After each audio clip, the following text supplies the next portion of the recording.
That's all anybody knew. That in the era when I grew up, there really wasn't much other than 3 channels on your television and this game.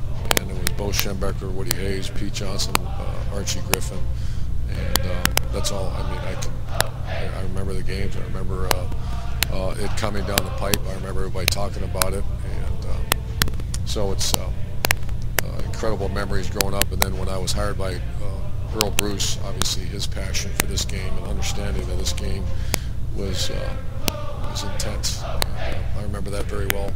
So it's when I put the staff together, I wanted to make sure that everybody, for me to have to sit there and teach people about it, this rivalry game is not something I was really into. I wanted people that had, I wanted this to be close to home, and it is. For 8 of our 9, we're educating our 1/9 guy that is fairly important too.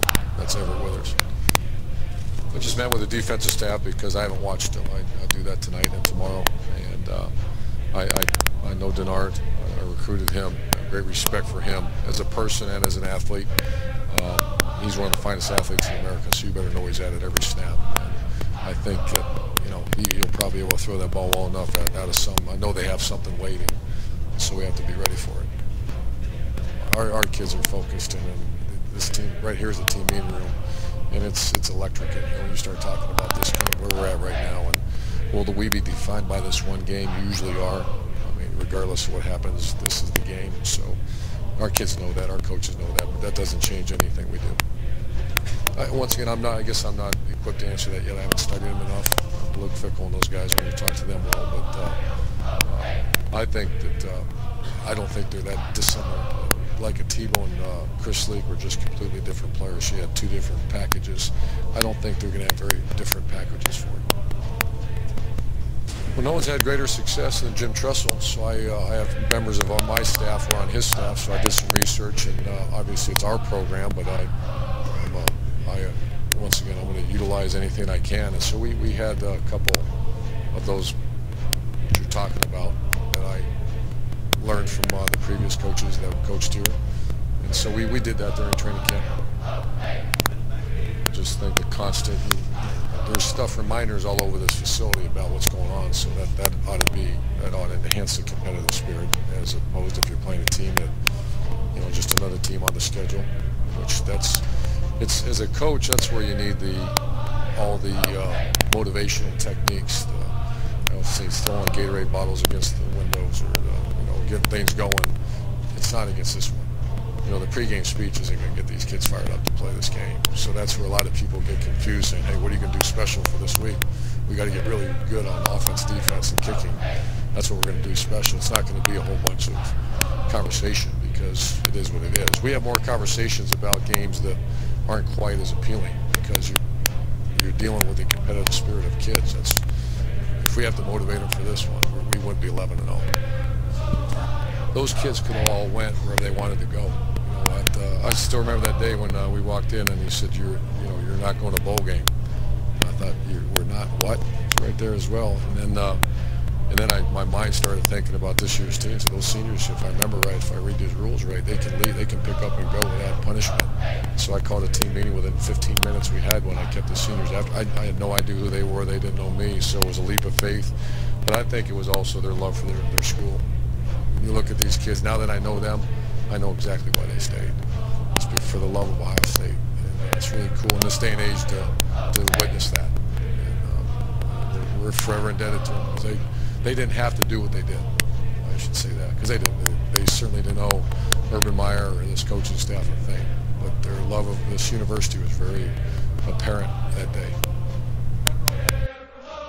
Today, Michigan and Ohio State. Buckeyes playing for the perfect season. Got a little chippy before the game.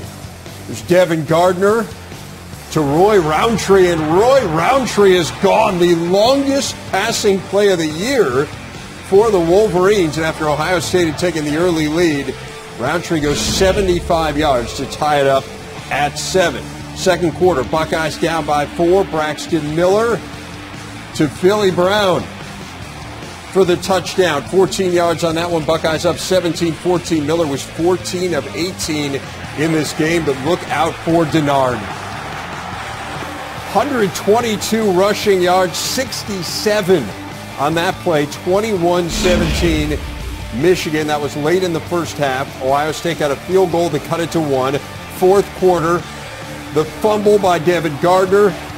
Travis Howard recovers, would lead to a Drew Basil field goal, and that puts the Buckeyes on top 26-21.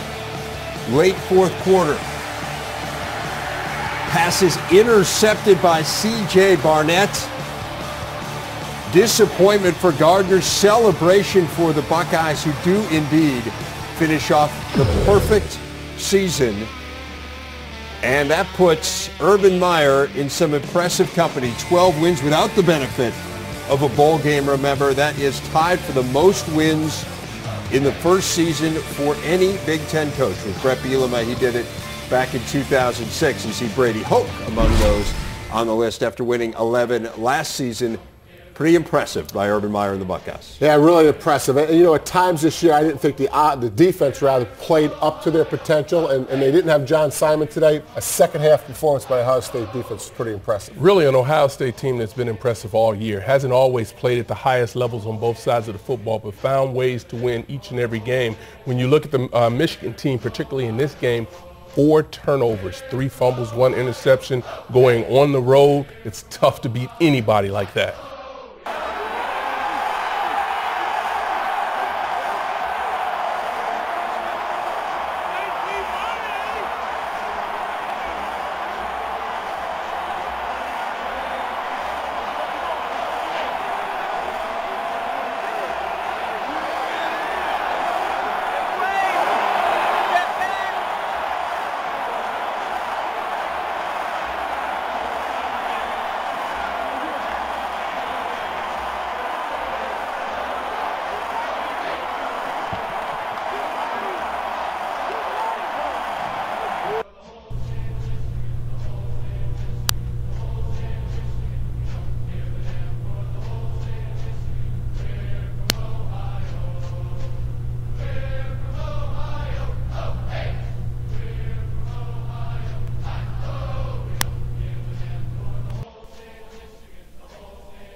The defense, we played it as a whole. You know, we had some missed tackles in the beginning in the first half, but we really came out second half, got back to our fundamentals. All season long, Coach Meyer said, we're not a great team. We have great competitive spirit.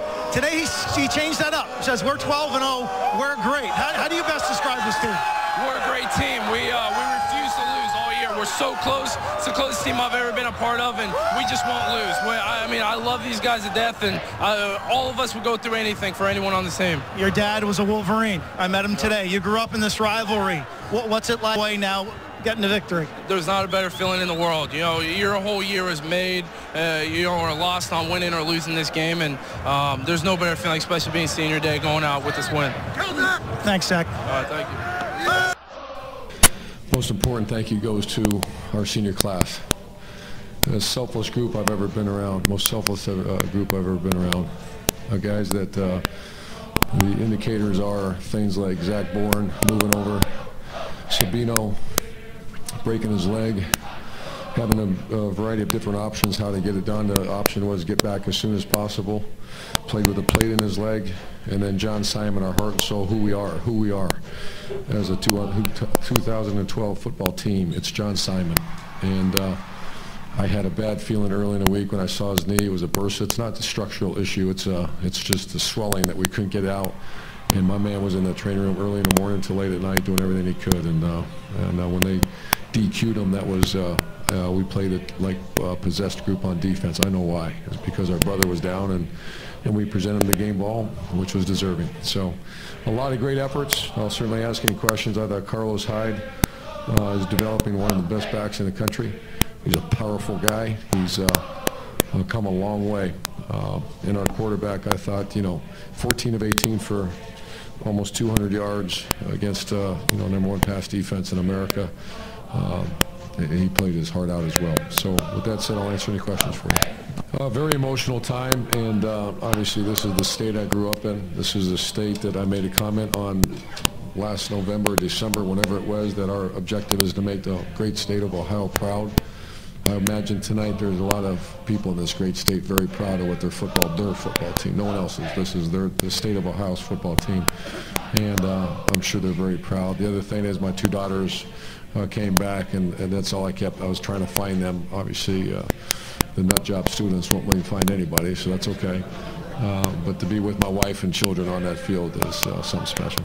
Common denominator for all the top 5 teams in America right now, and that denominator was not part of our system, and that's great defense. You can't win it.